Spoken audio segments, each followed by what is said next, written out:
আজকে প্রেস যে আছে ন্যাশনাল মিডিয়া যা কালকে দেখিয়েছে, মানে যা উল্টোপাল্টা মারপিট, মানে আমাদের যে মিডিয়া আছে চ্যানেল মিডিয়া তাকে চেপে ধরেছে। মানে কালকে যে শ্বশুরের যে ঘটনা হয়েছে সেটা কেন আজ কালকে মোদি এসেছিল, খুবই খুশি।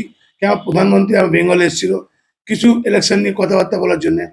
সে না বলে উনি একটা লোককে, এরকম লোককে কাঁধে হাত মিলিয়ে হাত ধরেছে, তাকে পুরো চার্জে যা বলেছেন উনি, সে বলা উচিত না ওনাকে। কেন কি উনি বলেছেন কি এর আগে, এখন তো সুজা পাঁজাবাড়িতে ঈদ পথে চলেছে, কালীঘাটও চলতে পারে আর ববিদার বাড়িতেও চলতে পারে। এটা ওনাকে বলা উচিত না।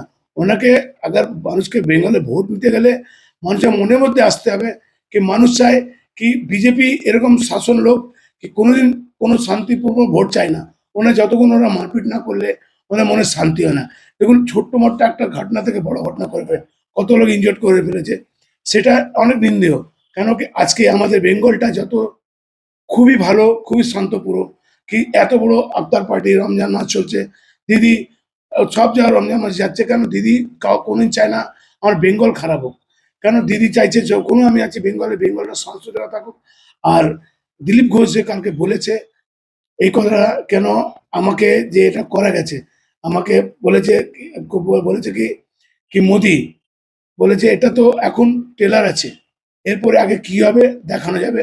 এরপরে আমরা যে 29-এ ইলেকশন আছে, ওতে ওর আগে কি করতে পারবো সেটা আমরা দেখাবো।